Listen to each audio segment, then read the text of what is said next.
we will do our operations board photo at some point when more folks arrive, but I want to go ahead and start the meeting. Let's start with the Pledge of Allegiance. Pledge allegiance to the flag of the United States of America and to the republic for which it stands, one nation, under God, indivisible, with liberty and justice for all. Okay, the clerk will call the roll.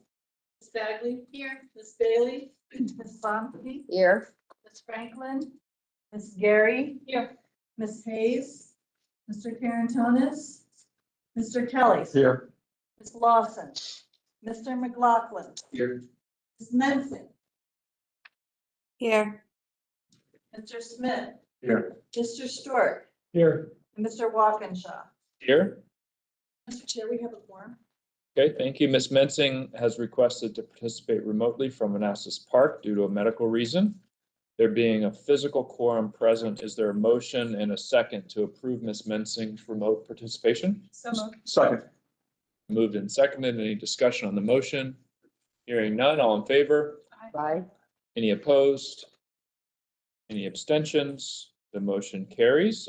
Rich, you want to give us a safety moment? Thank you, Mr. Chair. Just quickly, we have made assignments in the event that we do have an incident in the room that requires first responders or medical attention and stuff like that.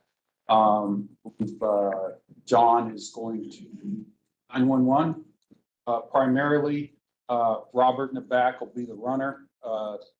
And Alex and I will handle AED, CPR, any kind of first aid. We're both fully certified and qualified, so those assignments.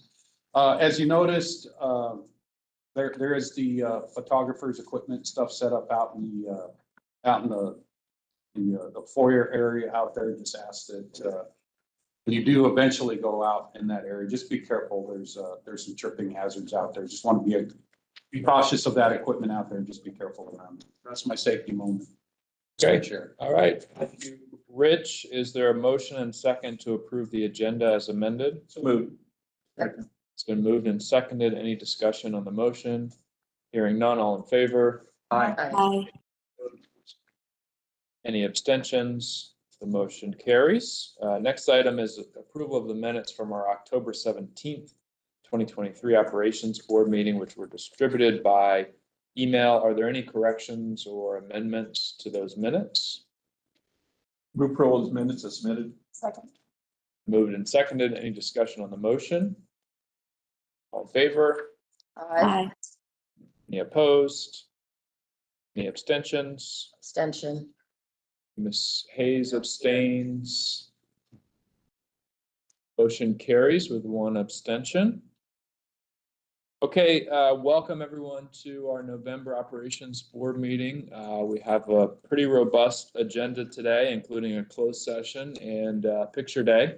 So we'll try to get through our work as efficiently as we can. I do want to just remind everyone and encourage you to attend the December 1st Legislative Forum. It's sponsored by NBTC, PRTC, and VRE. We'll have a host of elected officials and staff from federal, state, and local levels. The speakers will include Kathy Hollinger, who's the CEO of the Greater Washington Partnership, Jen DeBrule from DRPT. There will be a transit panel moderated by our former operations board chair, Katie Crystal, and will include Rich, Kate, and Bob, and Randy Clark from WMATA. The event starts at 8:30 a.m. and it takes place at George Mason's Arlington campus. So hope to see everyone there on December 1st. And with that, Rich, do you want to give us the CEO's report? Thank you, Mr. Chair.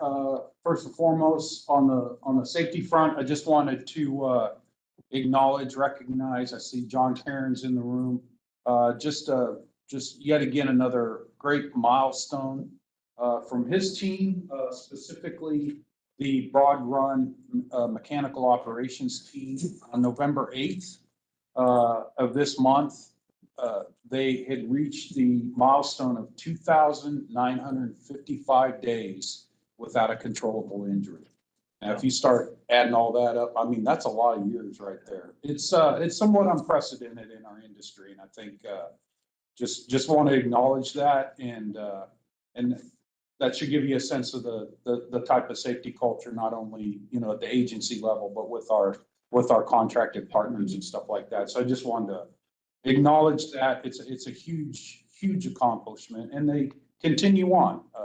They've continued since November 8th without a controllable injury as well. So anyway, just wanted to acknowledge that. Great job. Keep it up. On-time performance. From a system on-time performance, you'll see that we're still slightly, I'll go to the next one. We're still slightly below our target of 90%, but system-wide, we were back in the 84, almost close to 85%. On-time performance, again, the culprit continues to be primarily congestion and primarily out of Washington Union. We didn't have any for the month of October. We typically see, we start to see the uptick of some weather-related events. We didn't see that in that month, but nonetheless, we're still slightly below our target. The month of November, and I don't, you hold on to wood or something like that, just knock. We're seeing a slight improvement over October as well. So we hope that trend continues. From a ridership standpoint, the month of October was, relatively speaking, for a month that has 21 service days, fairly strong from an average daily ridership standpoint. Of course, normalizes that out against the previous month. Still seeing that gradual uptick. Of course, not as fast as we'd like it to be, but nonetheless, it's an uptick, not a downtick. Did want to take a moment, a week removed, but just acknowledge the VRE staff members, acknowledge our veterans, if you will. If you've seen this, I show this every year. It's expanded over time, which is cool. And so just want to acknowledge them as well. Also wanted to point out, for those of you that have been at the life cycle overhaul and upgrade facility, we are officially manufacturing our first locomotive in that facility. As you can see from the center picture, we have, one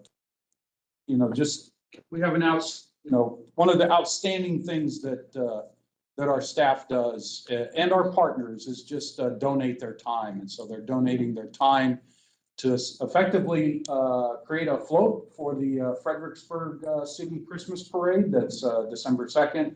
And so just wanted to show you that. I told you before, this is a multi-use facility.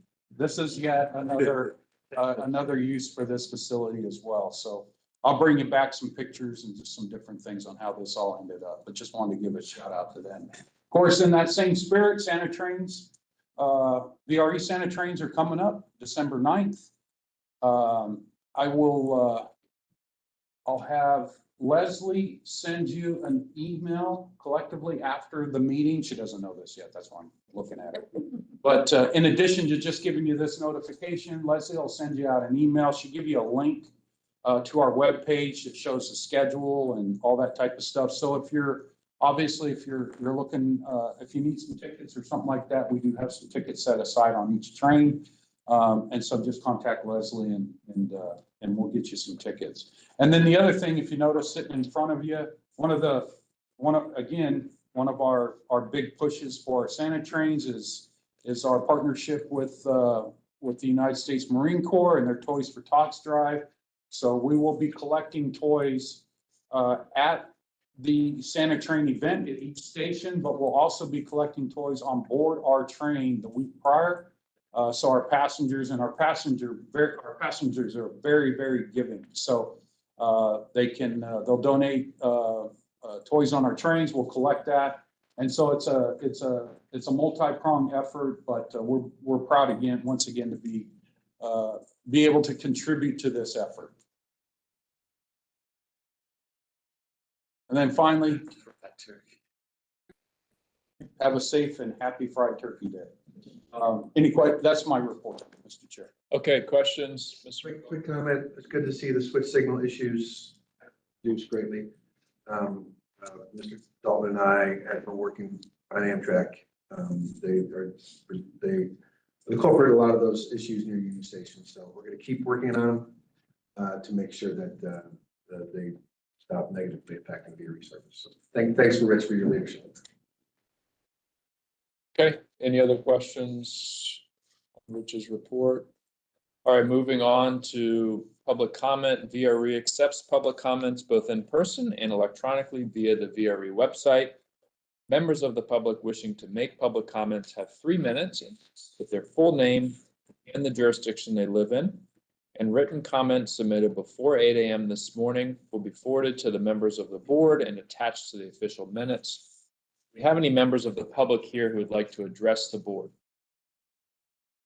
Please let us know your name and your jurisdiction. Thanks for coming. Hi, good morning. My name is Jay Corvallis. I represent JVG Smith. We're a property owner in National Landing in Arlington at the Crystal City Station. I'm also here on behalf of the People Before Cars Coalition, the National Landing Business Improvement District, and Virginians for High-Speed Rail. And I'm here on their behalf to share our strong support for VRE's proposed Saturday service. A strong multimodal transportation network is key to Northern Virginia's economic competitiveness. It's what helped us attract Amazon, Virginia Tech, and other large employers by providing convenient, congestion-free travel across the region. Virginia is now rightfully doubling down on that strength by investing in expanded transforming rail and Virginia initiatives. The Saturday service, along with the recent MOU with Maryland to enable the extension of MARC trains into Northern Virginia, will help put that investment to good use by moving away from the commuter-focused model and towards a system with all-day bi-directional service. VRE's leadership deserves a lot of credit for pushing this long-term vision in today's challenging fiscal environment. It's the right move. Consider MARC's Penn Line, which began weekend service between Washington and Baltimore in 2014. Before the pandemic, weekend service was growing at a rate of 5% per year, outpacing weekday ridership growth. Since the pandemic, weekend ridership has recovered faster than weekdays. Closer to home, Virginia's experience with state-sponsored service, Amtrak service, regularly sets monthly ridership records and proves that there's strong demand for passenger rail in the Commonwealth. We support the proposed fare changes that will accompany the new service as well. Apart from keeping pace with inflation and raising needed revenue, the changes will provide much needed simplification of the fare structure, making the system more approachable for new riders and families. Proposed changes move VRE closer to the promise of the all-day bi-directional service enabled by the Transform Rail in Virginia initiative. All of the economic benefits that come with it. We applaud VRE's leadership for their commitment to this vision and encourage them to implement the proposed changes as soon as possible. Thank you. Okay, thank you, Mr. Corvallis. Really appreciate you coming to join us. Any other members of the public here who would like to address the board? All right, Madam Clerk, do we have any electronically submitted comments? Mr. Chair, we did not. Okay, I think we are at a good point to break and do our photo. I think we have everyone that we're expecting to have.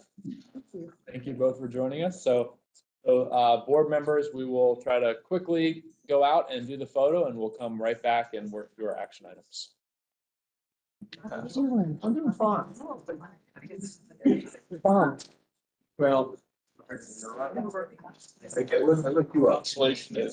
How are you? Yeah,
Our budget is based on a $20 million tax. Right, then you got a fraction of that. Okay, welcome back, everyone. Welcome back. Great job on the photo. We'll see. We'll see. Jury's still out. Okay, yeah, that's right. That comment. Doesn't look good. It's on us, not on him. Okay, let's go to action item 8A. And we have our auditor here. Rich, anything you want to introduce before we ask our auditor to give us a brief presentation? Dwight, our auditor, will come up and give a presentation. Let me just say, just once again, an outstanding job done by all concerned, primarily our financial and accounting folks. We do have some of them in the room, Alex Buchanan, of course, Mark Schofield in the back. We've got Mark DeGrudge, who happened to be one of those pictures in the veterans. I don't know if you guys were able to pick him out or not. If not, we can go back. And then Naomi in the back as well. So just part of the team, but just an outstanding job once again. So. Thank you, Rich. I was going to echo Rich's comments and to say kudos to the VRE staff. They do an excellent job. Mark, his staff, Alex has kind of transitioned on the operation, but Mark and Naomi coming in, they did an excellent job being fully prepared for us when we walked in the door. So it makes our job a little easier. So I had an opportunity to meet with the executive committee shortly before this meeting and went over the financials in detail. Hopefully everyone had a chance to review the financials. I'm not going to dive into the details or bore you with numbers, but I will report that the audit opinion that we issued, there's only several pages in the report that belong to PB mayors. There's an opinion on the financial statements and internal controls. Both of those opinions unmodified, clean opinions, the highest opinion that we can issue as auditors. The financial statements themselves, not a lot of change from last year. There was one GASB that we had to implement this year, GASB 96, related to subscription-based items. It resulted in some intangible assets being reported this year, 1.5 million. It's similar to the lease standard that we went through in the prior year. Just another one of these pronouncements that kind of trickles down to the public sector from the private sector that we had to implement. And staff did an excellent job filtering through all the data, determining which ones of the subscriptions that they had that we had to book this year as part of the implementation of that pronouncement. Other than that, no audit adjustments again this year, so great job as always. Very often that we walk into audits where we don't have audit adjustments, so that just speaks to the staff and the work they do. Other than that, I don't have anything else to report. If anyone has questions. Great, thank you. Great job by the entire team. Questions, comments on the auditor's report? Okay, if there are no questions, I'll entertain a motion to forward the audited financial statements and report to the commissions. Is there such a motion? Second. Second's been moved and seconded. Any discussion on the motion? All in favor? Aye. Any opposed? Any abstentions? The motion carries. Thank you. Thanks for coming. Thank you. 9B, an authorization to issue an invitation for bids for delivery of diesel fuel. Rich. Thank you, Mr. Chair. Yes, this is, we're seeking authorization to issue an IFB for the delivery of diesel fuel. This is to both our Broad Run maintenance, or Broad Run and Crossroads maintenance and storage facility. The current contract that we have will expire June 30th of 2024. So we want to start the solicitation process sooner rather than later and get that process over, obviously prior to our current contract running out, because at some level, diesel fuel is the lifeblood of what we do. So that's my summary. Okay, questions on the item? Being none Move is for approval. moved and seconded. Any discussion on the motion? All in favor? Aye. Any opposed? Any abstentions? Moving on to action item 9C, which is the charge to our 2024 Operations Board Officers Nominating Committee regarding the subordinate officer, which is a technical term in our bylaws, which we didn't change, but just to refresh folks' memory, this resolution came about as a result of a dialogue that we had last year about the makeup of the officers, the executive committee, and the need to ensure that all of our jurisdictions and regions and commissions had fair representation. So there's a resolution in the packet, which is same as we approved last year. And I'll just say that the nominating committee is so far comprised of Ms. Mensing, who volunteered early in the year. Whether you remember it or not, you did, Ms. Mensing, thank you. And I have volunteered myself. If there's anyone else who's interested in helping us on the nominating committee, please let me know. We do plan to obviously come to the December board meeting with a slate of officers for 2024. So if you're interested in serving on the nominating committee, let me know. If you're interested in being an officer in 2024, same, let myself and Ms. Mensing know. Any questions on the charge to the nominating committee or on the nomination process for 2024? Okay, if there are none, I'll ask for a motion to approve the charge. Moved and seconded. Any discussion on the motion? All in favor? Aye. Any opposed? Any abstentions? Hearing none, the motion carries. 9D, Rich.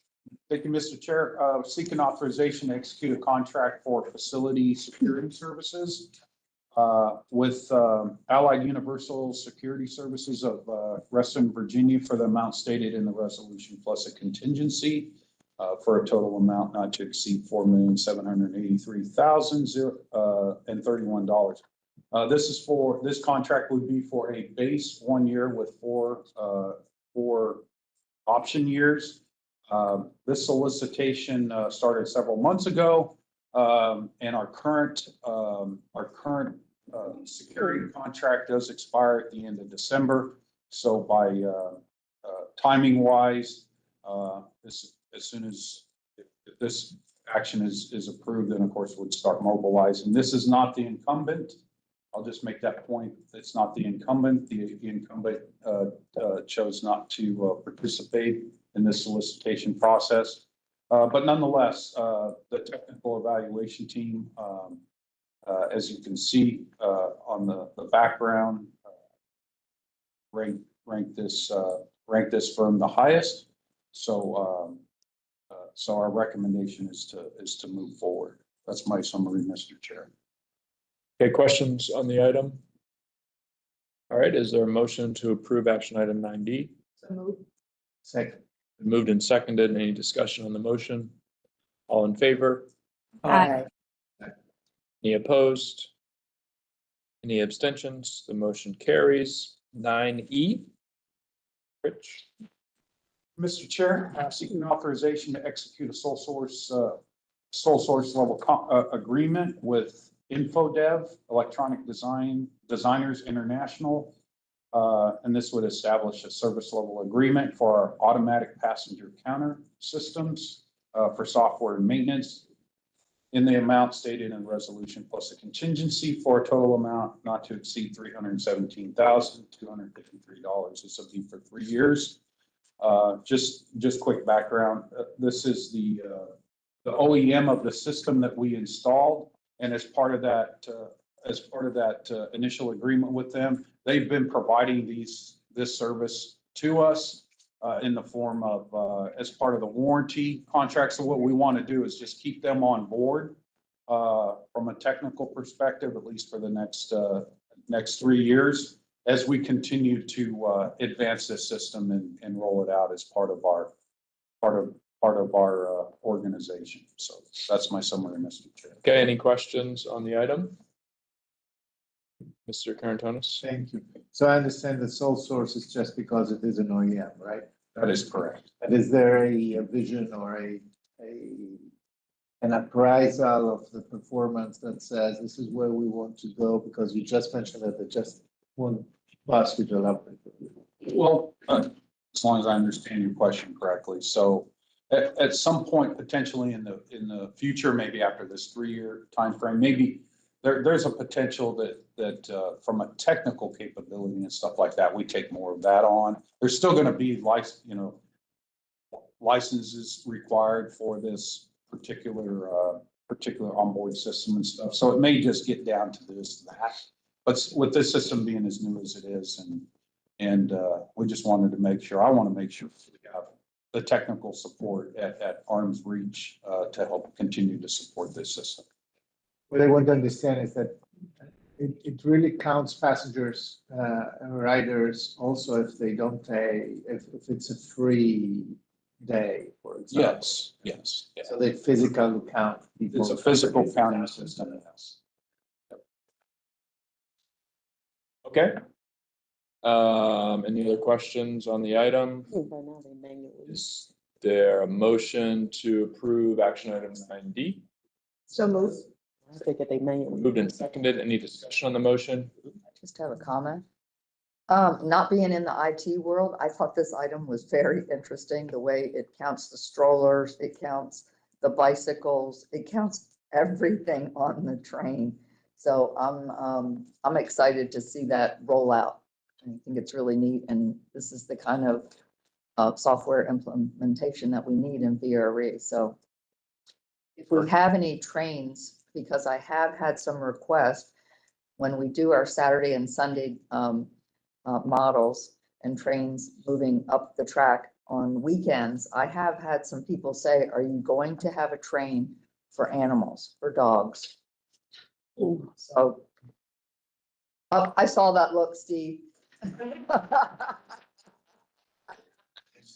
Just saying, you know how much, they said, is there going to be a dog car? So that has nothing to do with this agenda item, but I was really impressed with the whole AI. I would assume service animals are already. Service animals Sure, are similar to sure. any other transportation provider, but Okay, all right. That's a good topic for exploration. Absolutely. All right, any other discussion on the motion to approve action item 9D? Seeing none, all in favor? Any Aye. opposed? Any abstentions? The motion carries. 9F. thank you, Mr. Chair.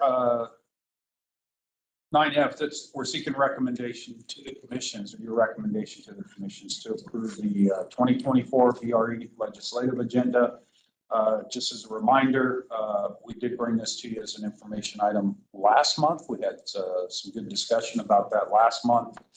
And so the next step in the process is to forward on to the commissions. The agenda is attached. The agenda that we're moving forward is attached. So, and of course, glad to have any discussion on any of the topics as part of this approval. That's my summary. Okay, thank you. And we did make one tweak based on our conversation last month to add support, monitor and support the potential FAMPO authority efforts. All right, any questions on that? All right, is there a motion to approve action item 9G?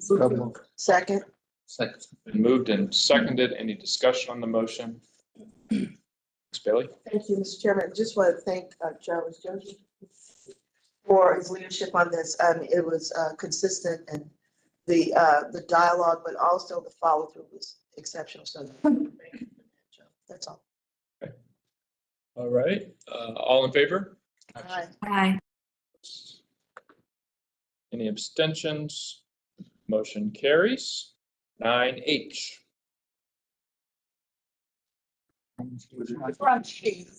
Sorry, I skipped one, didn't I? 9G. Yes. Do we need to motion again? Did you say 9? G for that one? Leslie, did I say 9? We approved 9F. I think I got that right. Yeah. So we're on 9G. Meter choice. 9G. Can't forget that. Thank you, Mr. Chair. This is simply recommending to the commission's authorization to submit a application to the I-66 Community Choice FY 2025-2026 program, and further to make any necessary corrections to project amounts or descriptions as part of this application process. And then eventually, if awarded, executing project funding agreements that would be forthcoming. Just as I'll just kind of skip to what we're proposing in terms of an application is our priority one would be as part of the package of service enhancements that we started discussing. Like in July, we talked about a little bit in September as part of the preliminary budget. We do have in that plan to fill an AM gap on the Manassas line in between trains. It's currently about a 65-minute gap. And so priority number one would obviously, we're applying to have that the funding for that service for the first 2 years to be provided through this program. And then second, we are recommending that, as you recall, last year, we had applied and was awarded some funding to support the Amtrak step-up program, but that was for the Fredericksburg line. So this would be somewhat of a companion for the Manassas line. Obviously, there's fewer Amtrak trains or step-up trains on that, so the dollar amount would be slightly lower. And then finally, capital funding for the Alexandria Station Improvement Project. We did submit this as part of our application last year. It wasn't funded, so we're going to take another stab at that again this year. So that's my summary, Mr. Chair. Okay, any questions or discussion on this item?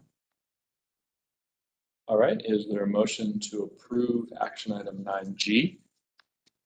So move. It's been moved and seconded. Any discussion? All in favor? Aye. Any opposed? Any abstentions? The motion carries. 9H. 9H, Mr. Chair. 9H, this is, as the chair mentioned last month, just wanted to formally establish the policy for conducting a 360-degree assessment of the chief executive officer. So by this resolution, that would establish that process moving forward. As most of you know, we just concluded that specific process. So this would be in 2026 that this process would be conducted again. As the chair expressed, just wanted to have the need to formalize this as a formal process. That's my summary. Yeah, thank you. And I want to thank Rich and the team for this. You know, this has been a topic of a governance topic since in the 4 years that I've been on the board. And one of the things I wanted to make sure we accomplished this year was getting a policy in place to do the 360 regularly. I do have a question that occurs to me now. The resolution, so is it every 3 years or every 3 years of a CEO's tenure? Not that this will be an issue anytime soon, but in theory. Did you say that? Look.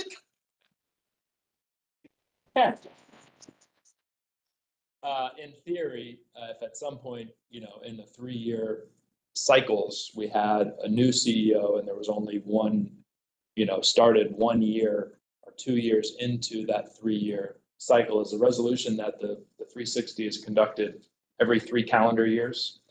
So my professional opinion with that is if you brought in a new CEO, then what you would do is establish a policy that in 3 years from that time that you would do the 360 assessment. Okay, so this, but this, This is tied to the current. Yes. so this resolution, it just says every 3 years. Okay. Right, Ms. Bailey? Yeah, and just to agree with Rich, nope. This was something that was discussed with the previous committee also, Mr. Chairman, in terms of things that we'd like to see Rich do going forward right now during his tenure that hadn't been done before. And so it's a follow through, if you will. Right. With this. And while I have, I just want to thank he and his team, his new HR team, I think she was in here, and Holly for just making sure that it happened. And so this is just like a follow through and consistency with his evaluation. Sure. I think to the chair's point, though, I wonder if we need to include language or clarify some of the language to go ahead and take care of the idea of when a new CEO comes in, that 3 years would start 3 years into that individual's term, so to speak. I wonder if it's worth going ahead and fixing that now. Were we able to pull up the language in the resolution?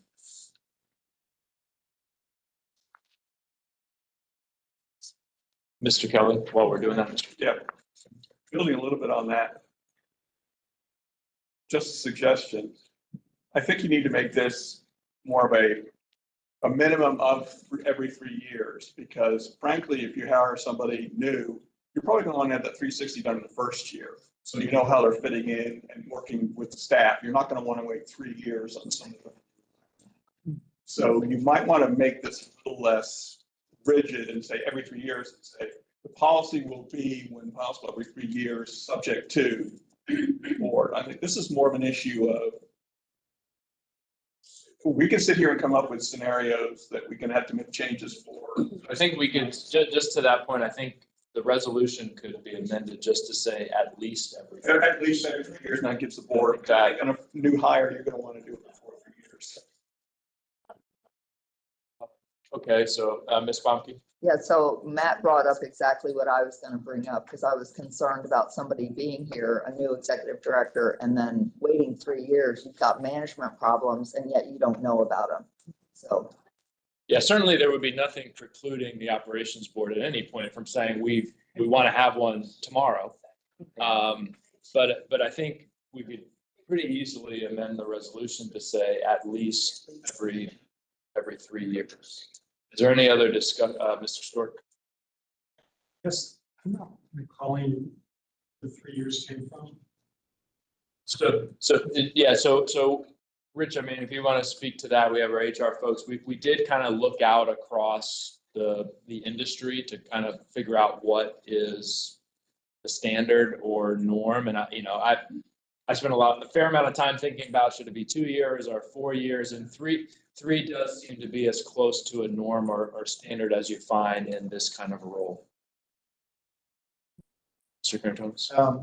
So this is an excellent improvement. It's for all, and thank you for also for VRE staff for engaging in this. That's really good. One thing, it says that it's the fiscal impact is neutral, or there is no fiscal impact. It happens very often that we need to hire an external consultant to do that. The in-house HR department, this is standard. So a modest expenditure will be there. I don't think that it's wrong to have no fiscal impact per se on the resolution, but I just want to mention that this is common. Yeah, it is. So there will be a fiscal impact. Yeah, I think, It's really modest. It's really. yeah, without The getting, value of that has no comparison to the modest expenditure. Mr. Chairman. yeah, Ms. Bailey. Thank you so much. I agree with Takis. This is very standard, and because we didn't have one, I think it's adding in the terminology of what you suggested about at least 3 years would get us in consistency with the standardization of an evaluation. But we didn't have one, so I think that terminology would keep us consistent. Okay, so this is why I wanted to have it on the agenda There you this go. month, so we have another Right. month if we needed it. So we could amend the resolution now, or if you just want to bring it back in December. I have my Word doc up, so we can amend it now, and then I could, sign it, send it to you.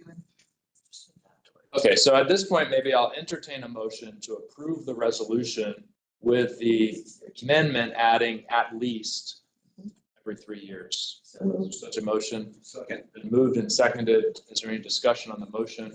Is there anything that we should change regarding the fiscal impact? I know none is different. It's minimal. I'm just The board curious. has the option at any moment that it comes before the board. I mean, the chair will typically say, well, we are at the 3-year fiscal. Here is a motion to approve the contract. So then at that point, if we wanted to do something that required. I think it's, Mr. McIsaac, is that kosher? Yeah, the board report itself is not binding in any way on the board. It's just information. It's a choice. Okay, all right. Any other discussion on the amended motion? All in favor? Aye. Any opposed? Any abstentions? The motion carries. Okay, thank you. Moving on to our information items. We'll start with FY 2025 budget update. Thank you, Mr. Chair. Speaking of fiscal impacts, as Mr. Schofield makes his way. What turn? Mr. Schofield's here just to give you an update on the fiscal year 2025 budget process. So as long as you got a clicker, your clicker's working. Thank you, Rich. Mr. Chairman, Rich and board members, we're going to talk about what we've heard from the public about the proposed budget and changes to the pairs. We'll review the results of our master agreements survey from last month. I'll hand it over briefly to Alex to talk about what we've been doing as far as the expenses in the budget, and then we'll come back around and talk a little bit about the capital budget. I would like to take a moment, though, just to express my appreciation as well, going back to the audit item, to Mark, to Naomi, to Alex, to the whole team. They are the ones really doing the work, and I'm the one that gets to bask in their glory. So thank you to all of them. So as you know, we have a pretty robust public participation process around the budget. We have had 3 in-person public meetings, public hearings. We also posted an online version of the presentation, and we have been taking comments from the public. Our attendance at the in-person meetings, pretty thin. Something to consider the next time that we do this, whether we want to look at some other ways to try to reach out to folks.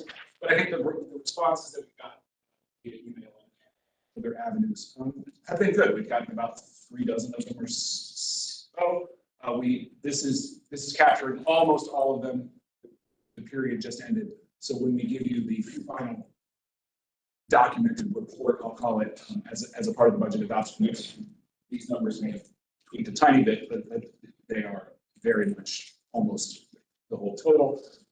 You can see everything there, very positive responses from those who did write in.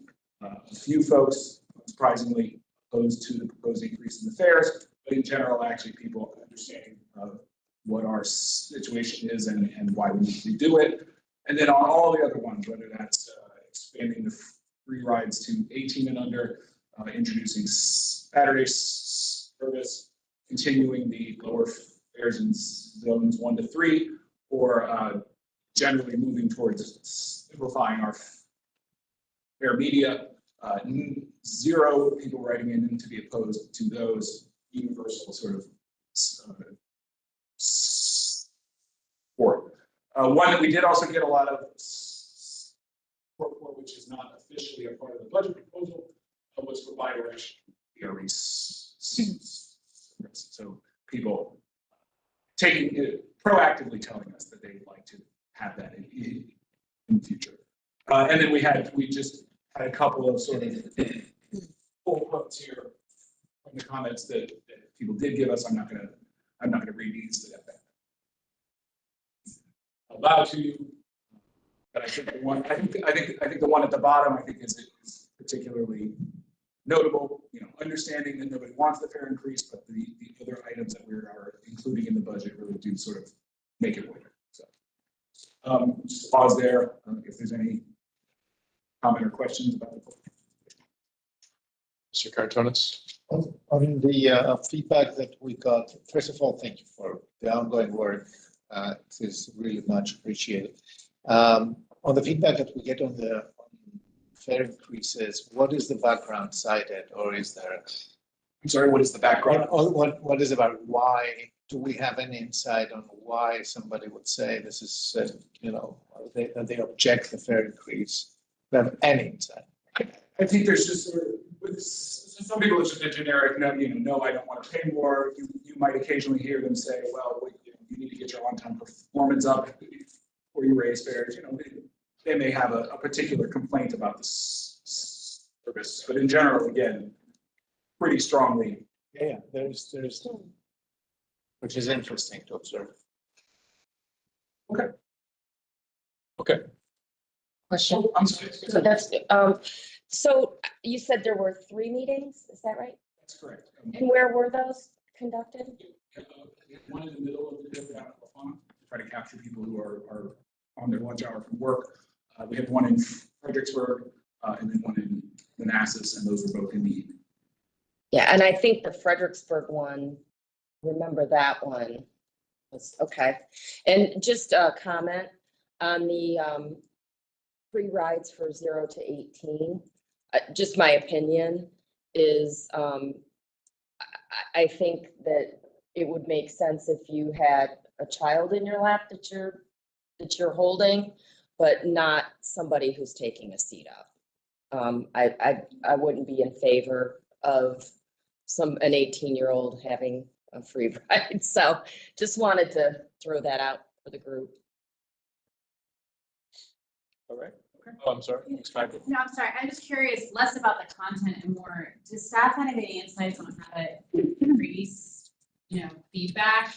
Are there other methodologies that, you think might result in more feedback on, I mean, I know the public meeting element is probably required and we don't want to stop doing that, but are there any other methods that might produce more results? I'm just a numbers guy, so I might turn it over to Rich or to Joe to give, or we can check. Yeah, if I may, Chair. Actually, what we're doing here is an enhancement from what we did before, right? I mean, knowing that the in-person, format it didn't really yield a lot of comments, if you will, or a lot of participation. So I think that the team actually took that into consideration. And so this time, really, I mean, the outreach beyond the in-person, if you will, was just tremendous. We used all different our social media platforms.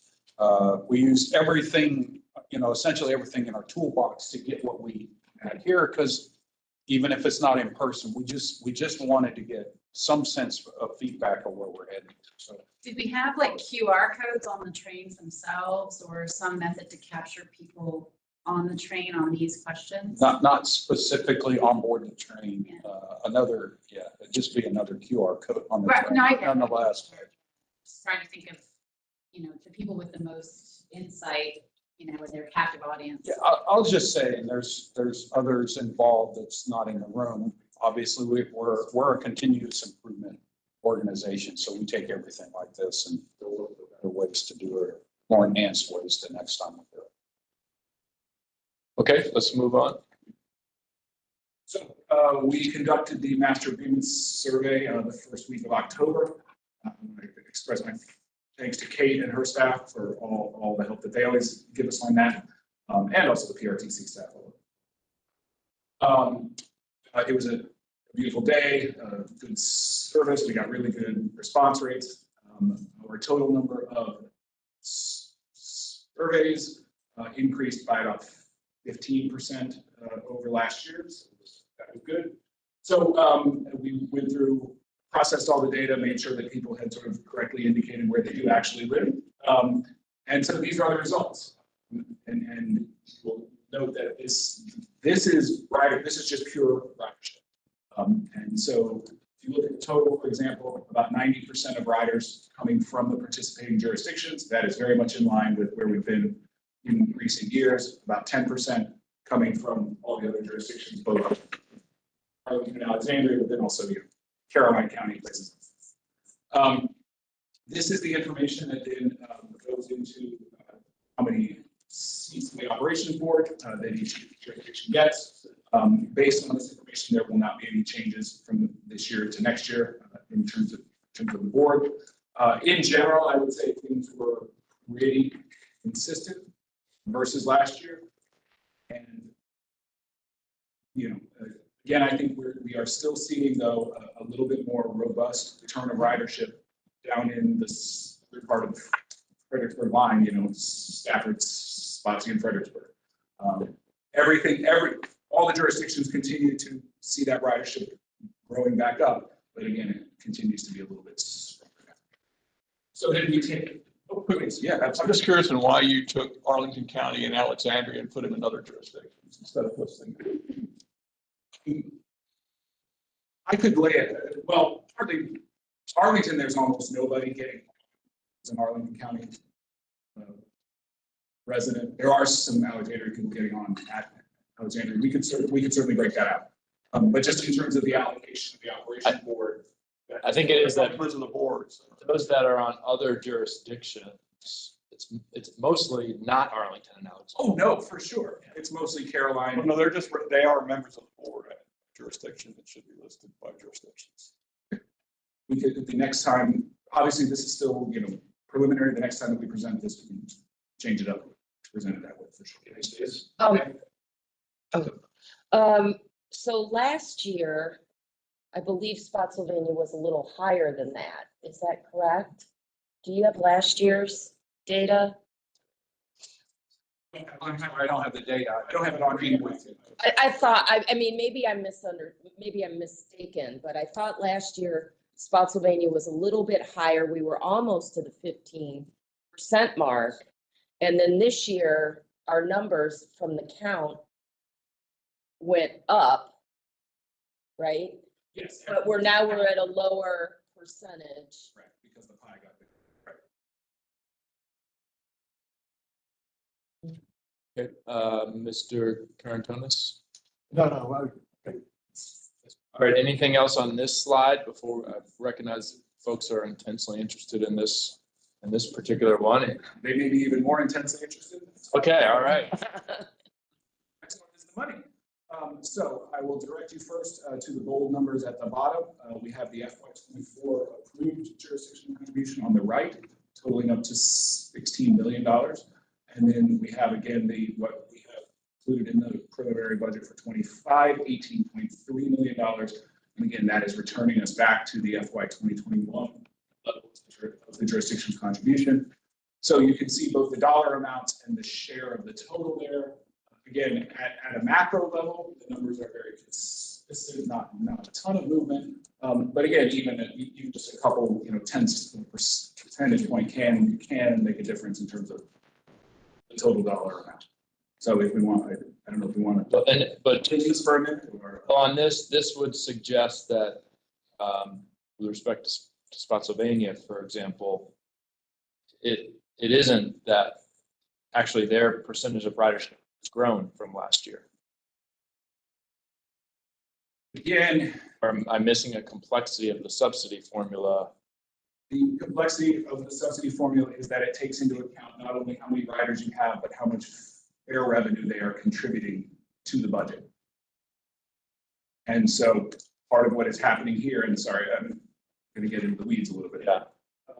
The approved FY24 budget had a total fare revenue of, wrong here, about 28 million. Yes, which we have not reached yet. We're going to end up being below that. So every jurisdiction, based on the estimate of how much their riders are paying, essentially gets credit for a portion of that pie of passenger revenue. For FY25, given that ridership has not recovered as quickly as we hope, we're only projecting total passenger revenue of 22, something like that. Please don't hold me to that, but something lower than what we had projected last year. So that ends up hurting, that ends up impacting those jurisdictions whose residents take the longest trips, who normally would get the most sort of credit out of that pool of revenue because the pool of revenue is small. I probably just lost everybody, including myself. And I'll just ask on that point, maybe, and we can get into it a little bit here, but given the complexity, board members, have questions about it. Probably the best way is to set up a 30-minute meeting with Mark to really talk through it and how your jurisdiction comes out. Ms. Pomke? Yeah, the only comment I have here is the next time you perhaps present this slide, I always like to see the delta over on the right. It'd be nice just to, we can all sit here and do the math in our head, but it's a lot easier if you just show us a column and drop a little Excel formula in there. Ours is about 500,000, but, and I kind of looked at everybody else, but it's always nice to just see it there. Thank you. You have this, what you have here, of course, is that the total amount at the bottom is increasing by about 14 or 15%. And so then you can sort of use that as the baseline to say, oh, are we going up more than 15% or less than 50%? Again, correct. And so I'd be happy to distribute that. And I hate to be a broken record on this, but just to reiterate, the $18.3 million is the same dollar amount in total subsidy that jurisdictions were paying before the pandemic. There's obviously been significant inflation, and I doubt any of us in our jurisdiction budgets have any line item that's at the same dollar amount that it was before the pandemic. So, slight increases and decreases from last year to next year are all less than what it would be had the total jurisdictional subsidy been at, I think it was 23 million if we had just kind of increased along with CPI.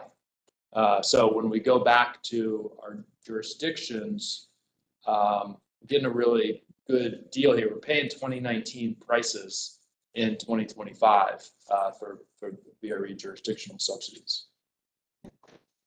Question. So when we talk about fare increases and we talk about this, then we're talking about current fares, right? When you said that we get credit for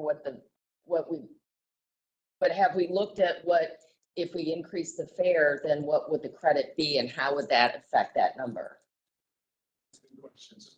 When we have this survey data, we're asking folks not just where they live, of course, but where they got on and off, and that tells us sort of how long the trip is that they're making. So we can estimate how much are they paying relative to another rider who's making a longer or a shorter trip. And then we take that across everybody who responded and apply that to the 25 revenue number, which includes the increase in the fare. It does include it. We're taking the data, applying it to that total number that has the increase. Okay. So perhaps we need to make sure that as we move forward, our fare increases are going up exponentially so that they're contributing more to this, right? Yeah, this year, so, historically, VRE did a fare increase and a subsidy increase the next year. This year, because of the kind of unique situation that we're in, we're doing both. But I think certainly my sense, and Mark, tell me if you disagree, after this year, we want to return to probably the 1 year fare increase, 1 year subsidy increase on a more regular pattern. And the fact that we went X number of years through the pandemic without a fare increase, without a subsidy increase, jurisdictional subsidy increase, does put us a little bit kind of behind the game on both counts. But there was federal dollars that subsidized it. That's right. Subsidized That's right. what we Yeah. weren't providing. So let's not lose sight of that too. We got to look at that from the standpoint of we don't have it anymore. Right. And we're still sitting back here and we don't have the money to backfill. But we still do though, correct? still We are have some. using some, For several each point. At some point you reach it. right? Right. Okay, thank you. The only comment I was gonna make, I mean, we will have to continue to have this discussion about fare increases and I agree, I guess, looking at doing it on a more regular basis along with the subsidy increase. I happen to think though that the jurisdiction should look at paying more so that we don't have to continue to impose the fare increase onto our riders, or at least the jurisdictions do it more than the fare increase that we would impose on our riders. The reason I say this is a couple of things. Obviously, I think a large part of our ridership are probably getting a federal subsidy, but also VRE is expensive. Like if we're being honest about the cost to take VRE, it is expensive. And I think the reason why we have the ridership that we have in terms of consistency and loyalty to the system is because it is a good system. It does get you into the DC area pretty well. And then again, you have that subsidy coming in, but for those that don't work for a federal agency that can get that benefit, it can be expensive. So I think that we as jurisdictions should look to play our part so that we don't have to continue to impose to the level of to where it's hard for certain individuals to be able to catch the VRE, because the VRE, in my opinion, and I go back and forth between the VRE and OmniRide, but the VRE is a little bit more, you have challenges whenever you have to get on the road on a bus versus your rail system where you can get to where you're going a little bit more easily. So I do think that we should think about that as jurisdictions. I know we don't want to, and these are all taxpayer dollars, and should my jurisdiction be paying this amount versus the other jurisdiction? I think it should all be considered in the sense of how can we help our ridership not have to pay an exorbitant amount each time? Sure. Yeah, and now this would be obviously an ongoing, and year by year conversation. And certainly I don't want to get into a big back and forth debate on this, but I do feel that I have to put this out there for consumption is Spotsylvania, although our ridership has increased in comparison to more northern places, the vast majority of people that live in my county do not ride VRE, and they are paying for ridership and through the gas tax. And I cannot, I can support VRE and to a certain degree, but I will not have the vast majority of my citizens pay for somebody to ride something when they don't get, a gas card to drive to work. So I just want to be mindful of what the sweet spot in what the subsidy is, what the fare is. I think we should have people pay for the service, and it should be fair, and it should be something that can help bring down the cost of the subsidy. But I understand what you're saying too. All right, thank you, Ms. Hay. I'll take a chair's prerogative and give myself the last word on this point, and we'll move on. Appreciate everything that you've said, and we had this conversation in the context of the system plan update. If we in our jurisdictions are committed to the TRV vision, at some point, our jurisdictions, along with the Commonwealth, are probably going to have to step up and do more with the additional service that's going to come along with it. The only thing I would just say to your point, Ms. Hayes, and Fairfax County has 1.1 million people and 1,000 people rode it. So most of our folks aren't riding VRE either. But I would say, especially with respect to 95, everyone who drives on 95 benefits from VRE because it's, at least pre-pandemic was the equivalent of one lane of traffic. So for your constituents and ours who are on 95 or on 66, their traffic would be a lot worse if it weren't for VRE. So they're getting the ancillary benefit as well. Mark, let's I'm gonna ask Alex to come up and talk briefly about the work that we've been doing in expenses. Thank you, Mark. Good morning. So first thing we want to talk about as we get later in the process is we start getting information on our major contractual cost drivers. We talked about this throughout the process earlier. Keolis and our 3 access fees are, for the most part, driven by specific indexes. We did get the information on the Norfolk Southern Index, which is the Association of American Railroads. It is up a healthy 28%. If you recall, we talked about this, I believe, 2 months ago when we were talking about Amtrak, because we've already factored that AAR in for them and their portion of the operating budget for services, not for access. And this all goes back to some of the impacts of the recent railroad labor union agreements that came out. So the AAR index has made a pretty hefty jump that reflects in our contract with Norfolk Southern. And so important to point out, access fees typically are reimbursed at 84% by the state. So this is an impact, obviously, Mike, that you will care about a lot. And we'll continue to work with the state on that. Keolis is driven by the CPI, the information from September and October. Happily, I'm able to report that was only 3.2%. So we had originally estimated 4% for that. That's generally our sort of starting point. As you know, in recent years, the CPI index has also been very high, upwards of 7 and 8%. We are back, at least currently, to a more reasonable number, so we did get a bit of savings related to that. The remaining 2 major indexes, CSX and Amtrak, the actual information for that doesn't come in until the new year. So we are remaining at 4%. We believe these are good percentages. CSX will be driven by CPI, a different version of CPI than Keolis, in March. And we think that's still trending right now to be under 4%. That contract has a minimum of 4%. So I think we're safe on that one.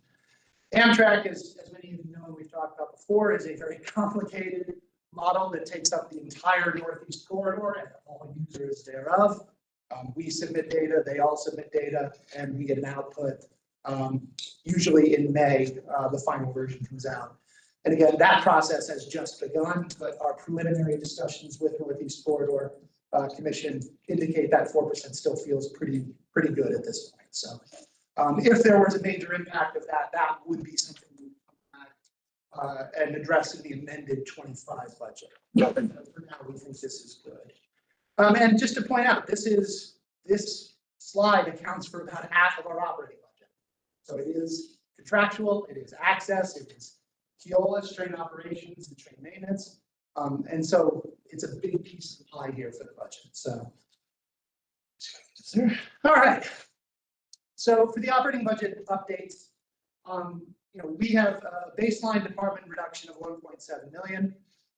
We have looked at a lot of things, both methodologically and the ability to do things. Consulting, I want to point out, is always one of the things we talk to most. We have some very enthusiastic department heads who want to get a lot done, want to do a lot for VRE, but there's a limitation to what a 55, 60-man organization can get done in a given year.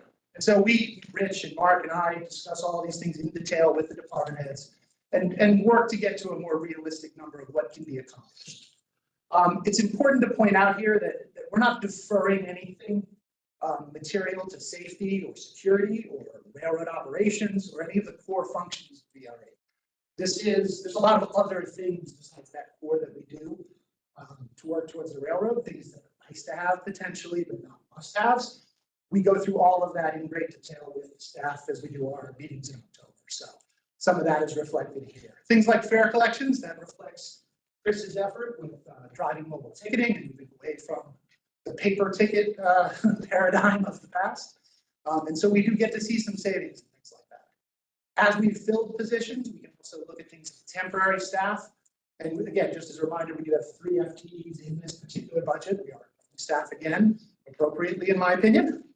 And so that gives us savings in some of the temp staff that we've had to rely on to get things done over the last couple of years.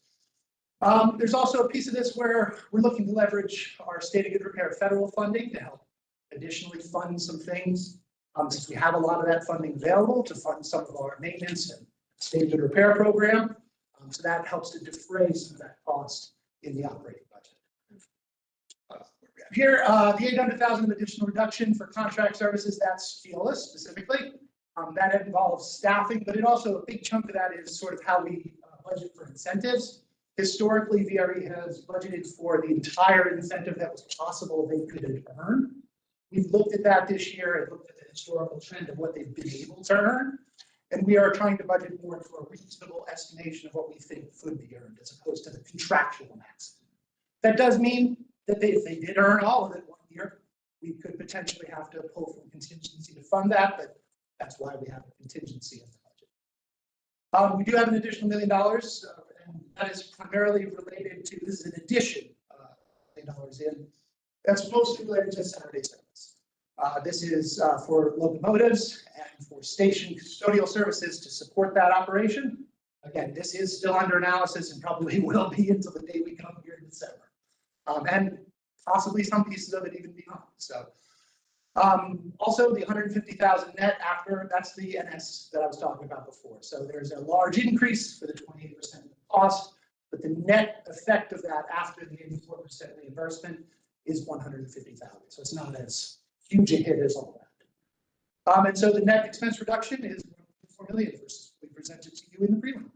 So open to questions. Questions on that slide? Okay. Thank you. Thanks, Alex. Yeah. Thank you.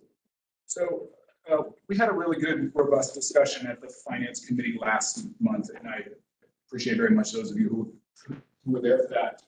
I think it's accurate to say, at least from a technical analytical kind of perspective, we are a little bit ahead of where we usually are as far as the operating budget. I think obviously there are still some policy questions, facing you all in terms of fare increases and the level of the contribution, things like that. But I think we could adopt the operating budget pretty much right now, except perhaps for a little bit more of the analysis on this Saturday service.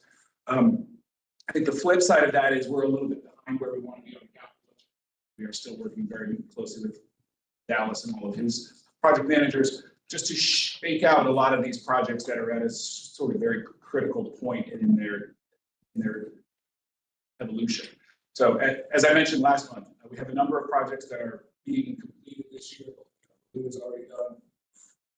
Fredericksburg and Monaco are both on track to be done in this fiscal year. Projects that are underway, but that will still be underway in fiscal 25 include the 21 rail cars and also the Manassas Park parking garage. I think, with the exception perhaps of Quantico, I think most of those are pretty straightforward projects where we have a lot of control over them. The projects that I've listed up here, the projects that are still sort of actively in design and waiting to go into construction. These are very complicated projects with lots of competing interests, lots of stakeholders. And so we are still working with, as I said, with Dallas and his team on shaking out exactly what the costs are going to be and what the time is going to be on some of these projects. So I would anticipate bringing you, we'll bring you more information about these projects next month. I do also think that sometimes the process of working with your engineers and your consultants about getting a cost update doesn't always line up exactly with the budget process. So we may have some projects where we give you, the best estimate that we have as of now, and then we come back in the spring and we revisit some of them to talk about exactly, how do we think, if we have a project, for example, that has a chunk of it that is not currently funded, then what is our strategy then for coming up with those funds and getting the project to move ahead. I also want to reference a question that Mrs. Baumke asked a while ago. Are there capital projects? What's kind of the priority order of some of these capital projects? Are there some that we could sort of do without potentially?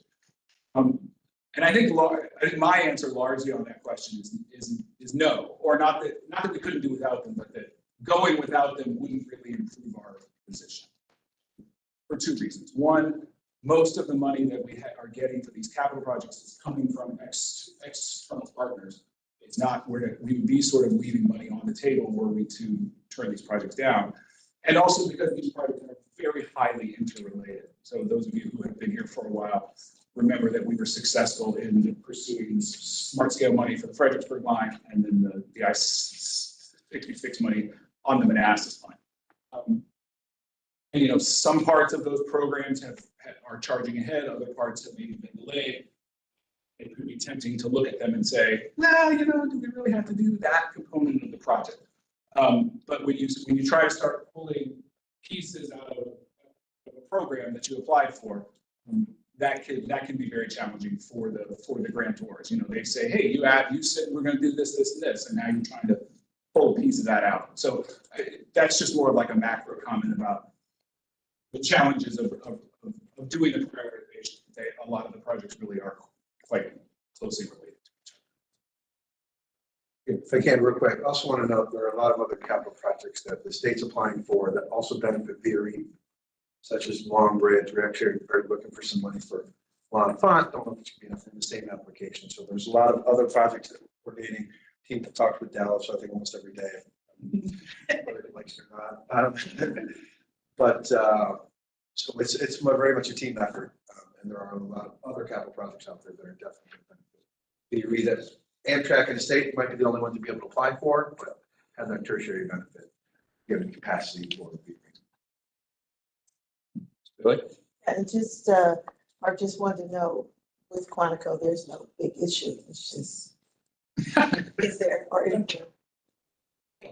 With any complicated project, there are lots of little issues. Yeah, Right? Just a little issue. Okay, just clarify. Opportunities. Opportunities. All in one. Okay. Yes. Okay. Anything else? I mean, I have the other slide left over from, but yeah, these are, we have a lot of projects that are going to be in sort of the back end of the 6-year plan, and a lot of these are listed here. Okay. All right, any other questions on the FY25 budget? Mr. Short? This is a broad question on the specific budget, but obviously it informs conversation in general. Pre-pandemic, we were running about 19,000 average daily ridership. We're running about, let's say, 6,000, 5,000 to 6,000 average daily ridership now. Maybe a little higher, but yes. What did the system look like the last time VRE ran it 5 to 600? What did those budget? What did number of? So we'll get this right. Concepts, right? Consists. Consists. CONSIST. That's correct. How many consists we're running at that? I mean, just because we are looking at a system that's dramatically different than it was 2 years ago. We all recognize, we all believe we want. We're working to get it back and even exceed where it once was. But we know we have years to get there. We're making decisions now that are affecting subsidies that we have. And we're spending that money over the next few years in anticipation that we are going to change that formula to try to get it back to some level. But we're ready, we're getting now at 15% passenger fee payments versus the 25% that we hoped for versus 50% that we once did. So we have some really dramatic changes from where we were. So I'm trying to get more context, if you will, for where we're going, but recognizing that I think generally, I believe we're still doing the right thing, but I have lots of concerns about where we're going and what it's going to mean. So that's just a broad question. I'm not looking for a specific answer, but I'm trying to understand if this trend continues. You have one of two choices, right? Either getting some change to the subsidy or changing the number of consists and other kind of core fixed, if you will, what I would use fixed costs that we're operating with right now. So just wanted to put that out there and thinking about that and looking for really some more conversations about that over the next many months. Yeah, I think great points. On the first question, it's an interesting thought exercise. When we were at 6,500 average daily riders, I think one answer is if today we operated the number of consists that we did in the 90s when we were at that level of ridership, we wouldn't be at 6,500 riders, right? We'd be at like 1,000 riders because, you know, at that time there were fewer trains, but more people on them. But interesting thing to look at. But I think your broader point is really part of our system plan conversation and dialogues. And I do think, and one thing I try to do is set the expectation. I think what the analysis we've done as part of that project thus far shows is, you know, we're on a 10-year path to get back to the pre-pandemic ridership, right? I mean, what that data shows is if we do the things we've been talking about at 2030, we start to, you know, get close to the pre-pandemic ridership with the additional service. So it will be a slog to get there. For me, the alarm bells will be if our ridership growth stops. Good news is we're continuing to grow, not as fast as we would like, but month on month, year on year, it's continuing to grow. And if that trend continues, that decade-ish long slog will get us back to pre-pandemic levels. And I think it's also true, we've had this conversation at NBTC, that there's a structural funding challenge for all transit. Obviously, Metro gets the attention and it's immediate in a crisis at Metro. It's not immediate and it's not a crisis for us, but there's no question in the out years, there's structural issues. It's just a different landscape and it will be. But we'll have our next update on system plan 25th, the system plan when? It could be as soon as January. Okay, so we'll have another lengthy dialogue and, I think one of the things that I would recommend to the next chair is maybe we think about doing another retreat as we did last year where we can have a lengthier, dialogue and back and forth on that topic and the kind of big picture issues. Mr. McLaughlin? Yeah, mine's right. Pardon what is consist? That's a new term for me. I just learned it. It's a locomotive with the cars attached. It's a consist. Okay, good. Mr. McLaughlin? Yeah, to Mr. Stork's points, I think it needs to be said, the need is there for VRE. If you've driven 95 or 66 or seen the toll prices recently, need is there. People are getting on trains. It's seen by the Amtrak State Supported Ridership. Every month, the last 15 months has set a record for that month.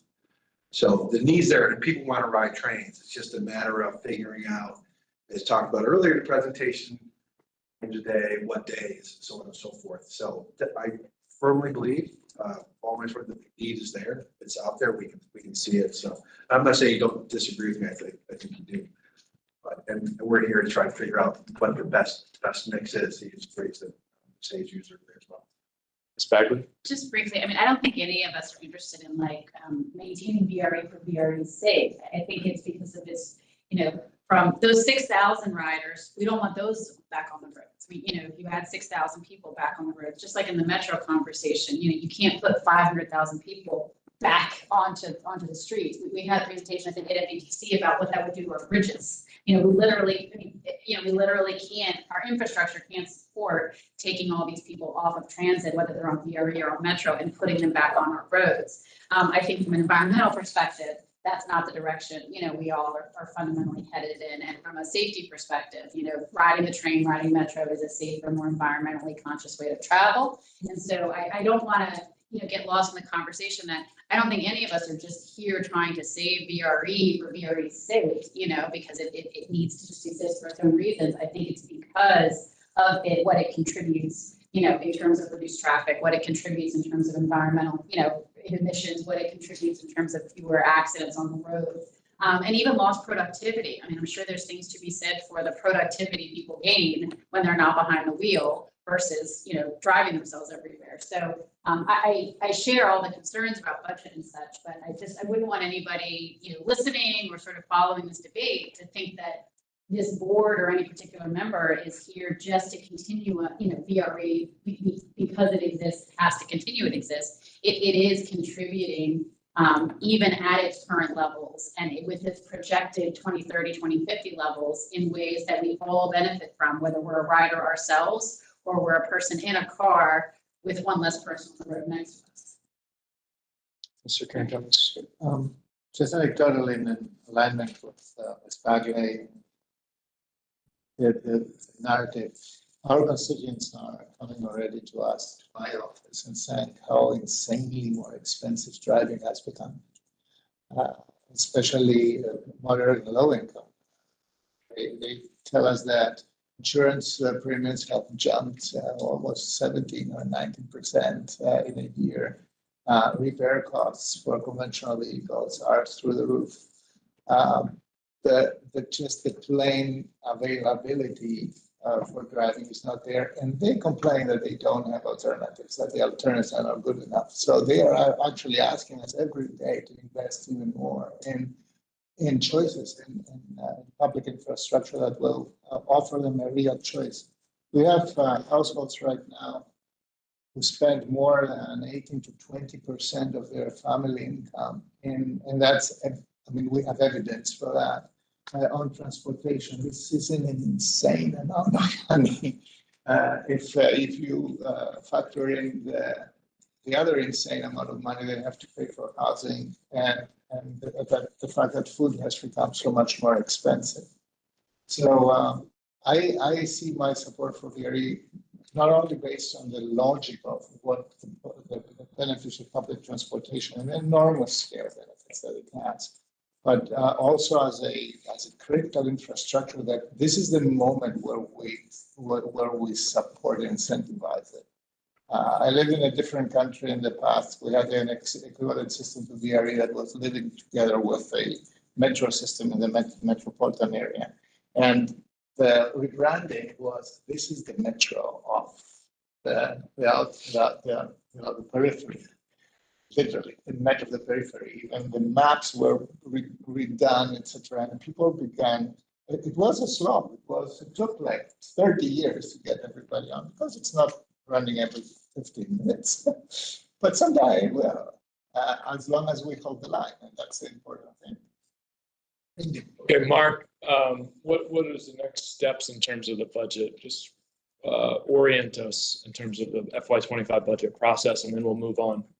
So we will be coming back to you next month with the recommended budget for your review, and then your recommendation to the commissions for their adoption of the budget and the meetings in January.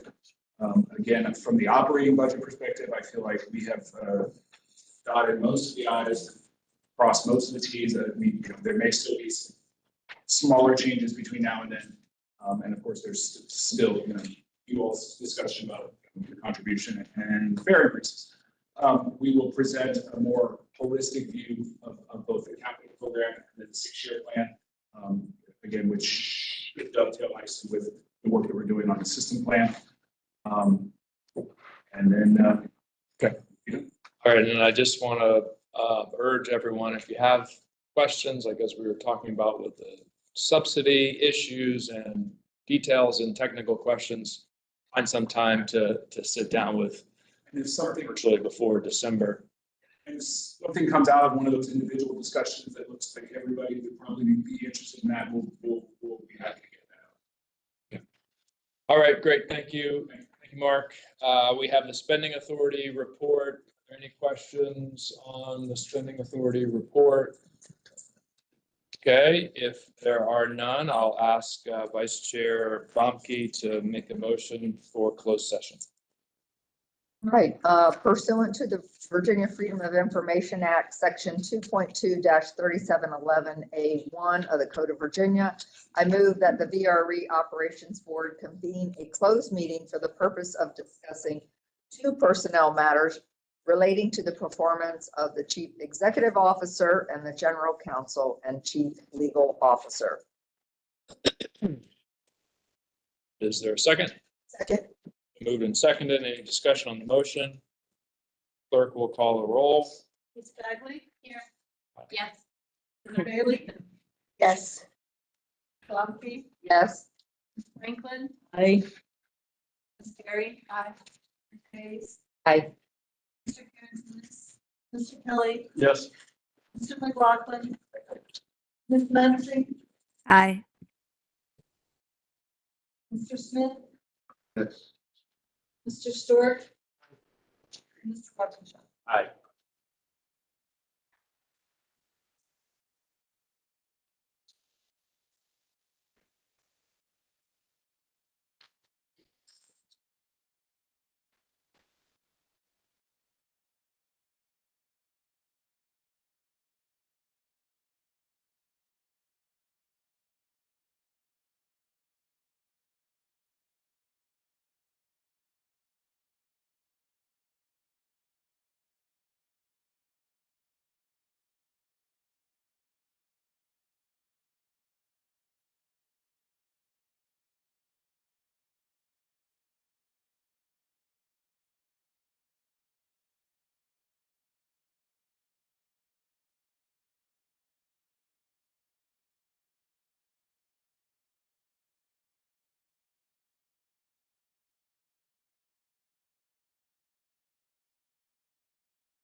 Don't be telling secrets over there. Tell us what it is. Okay, all right.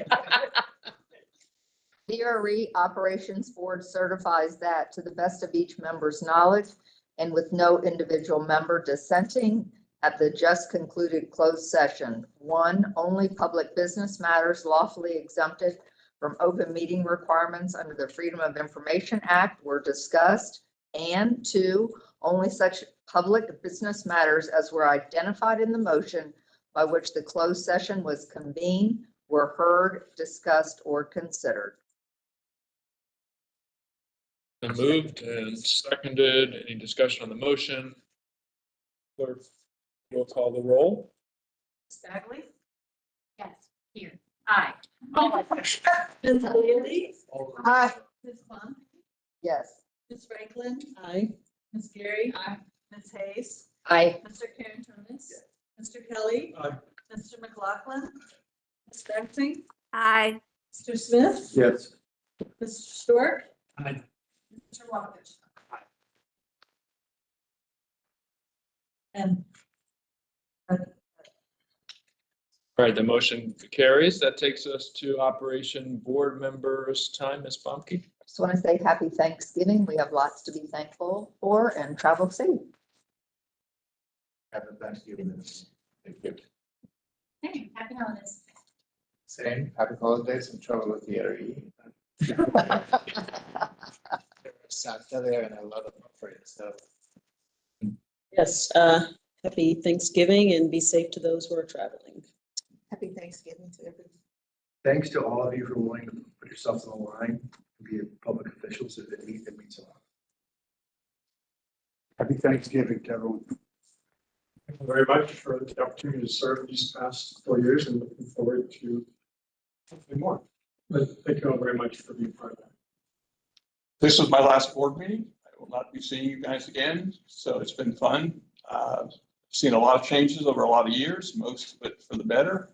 If I were going to leave you with anything, it would be seeing that some of us are looking at our Google Maps and seeing what's going on 95. We just spent hundreds of millions of dollars on 95, and we're still dealing with the same issues. And within 5 years, that's going to be pretty much crapped out. Just some quick observations is that 1, our region is doubling in population over the next 20 years, what's considered with regards to VRE. 2, we have comp plans from a transportation perspective. We could never build enough roads to meet the development patterns we have in our regions. Unless we have another $10 billion, by the way, you can give us that, we'd be in great shape. When VRE comes to the conclusion that we cannot build enough roads to meet our needs, that says something, and that was 2 years ago. So transit is critical. You guys are going to be the ones that's going to take VRE to the next level. I think weekend service and reverse trains is going to be a game changer in this region. We talked a lot about commuters and everything else like that, but we're going in a totally different direction. We're going to talk beyond commuters. One of the things we didn't talk about in our little discussion today was economic development. One of the reasons Amazon is here is because of VRE and what they did. For us, having that movement north and south is critical for us for economic development and tourism. Without it, we're going to clog up and everything's going to go away. So I wish you all the best in taking it to the next level. I'll do that. Bye. Thank you, Matt, for your service all these years. I really appreciate being a new member on this board and sitting next to you. Sometimes you've given me a lot of insight, and I very much appreciate that. I also want to thank Rich and your entire staff, and a lot of them have left now, for the system tour that I did a few months back. I wasn't here last month because I had a conflicting event, but that was incredible. And two of our transportation staff also went, and well, actually 3 of them, and they were very, very thankful for that insight. So thank you so much for that. I truly appreciate it. And happy Thanksgiving to everyone. Happy Thanksgiving to everyone. Again, to Mr. Kelly, we did this at our board, and we're going to do it again on Monday at FAMPO too. But thank you for everything that you do. You serve so diligently in just the short time that I've known you. So I hope that we have more people who have your passion for finding solutions and we're definitely going to be losing a lot of knowledge, but hopefully I can still call you if I have questions. I would appreciate that. Thank you all. Have a good holiday. Happy Fried Turkey Day. Yeah, happy Thanksgiving, everyone. And I was going to say, and I will say, we have at least one departing board member who we'll honor at our December meeting. We'll have to find another way, Matt, to get you your plaque and everything. But thank you for your incredible service to VRE. I can tell you just in the 4 years that I've been on the board, your commitment to it and your institutional knowledge has been really valuable. Probably valuable to me personally, and I know to VRE as well. And all of us who hope to continue here will do our best to carry forward so much of what you helped to start many years ago. So thank you for your service, and we'll find out a way. Maybe Rich and I can make a visit to Fredericksburg and make sure we present you with a plaque to recognize your service. But thank you. We'll just stand up and recognize you, Matt.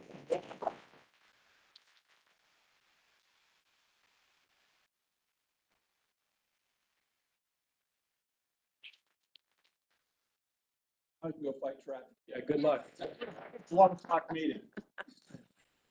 I'll leave because we got to sign these here. Thank you, everyone. We're adjourned. Thank you. Thank you. So, Mark, I'll send